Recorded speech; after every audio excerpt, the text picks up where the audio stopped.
কেওড়া ফলের উপকারিতা ও খাওয়ার সঠিক নিয়ম। ভূমিকা। সুন্দরবনের প্রাকৃতিক সৌন্দর্য আর টকমিষ্টি স্বাদের এক অনন্য ফল হল কেওড়া। উপকূলীয় অঞ্চলের মানুষের কাছে এটি পরিচিত হলেও শহর বা দেশের অনেক মানুষই এর জাদুকরী স্বাস্থ্যগুণ সম্পর্কে জানেন না। আজকের ভিডিওতে আমরা জানব কেওড়া ফলের অসামান্য উপকারিতা, এটি খাওয়ার সঠিক নিয়ম এবং এই ফলটি কোন কোন রোগের মহৌষধ হিসেবে কাজ করে। ১. কেওড়া ফল খাওয়ার সঠিক সময়। কেওড়া একটি অত্যন্ত অম্লীয় বা টক জাতীয় ফল, তাই এটি খাওয়ার সবচেয়ে ভালো সময় হল দুপুরবেলা খাবারের সাথে বা দুপুরের খাবারের পর। অনেকে কেওড়ার চাটনি বা ডাল দিয়ে খেতে পছন্দ করেন। তবে মনে রাখবেন, একদম খালি পেটে টক কেওড়া খেলে পেটে গ্যাস বা বুক জ্বালাপোড়া হতে পারে। ২. দিনে কতটুকু খাওয়া যাবে। কেওড়া যেহেতু খুব টক, তাই দিনে ৪ থেকে ৫টির বেশি ফল না খাওয়াই ভালো। এটি অতিরিক্ত খেলে দাঁত টকে যেতে পারে এবং হজমে সমস্যা হতে পারে।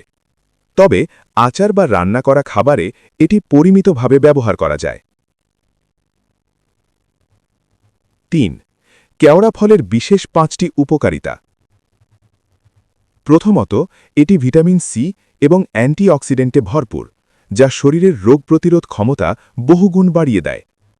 দ্বিতীয়ত, আমাশয় এবং ডায়রিয়া প্রতিরোধে কেওড়া ফল প্রাচীনকাল থেকেই ব্যবহৃত হয়ে আসছে।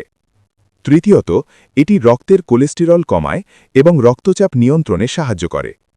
চতুর্থত, কেওড়া ফলে হয়েছে এমন কিছু উপাদান যা ক্যান্সার কোষের বিরুদ্ধে লড়াই করতে সক্ষম। এবং পঞ্চমত, এটি পাকস্থলীর আলসার এবং হজমের সমস্যা দূর করতে দারুণ কাজ করে। ৪. যেভাবে খেলে ক্ষতি হতে পারে। কেওড়া খাওয়ার সময় সাবধানতা অবলম্বন করা জরুরি। অনেকে কাঁচা কেওড়া কামড়ে খান, এতে দাঁতের এনামেলের ক্ষতি হতে পারে। তাই খাওয়ার পর ভালো করে কুলি করা উচিত। দ্বিতীয়ত, কেওড়া খাওয়ার সাথে সাথে দুধ পান করবেন না। টক ফল আর দুধ একসাথে পেটে গেলে মারাত্মক ফুড পয়জনিং হওয়ার ঝুঁকি থাকে। ৫. কাদের জন্য কেওড়া খাওয়া নিষেধ।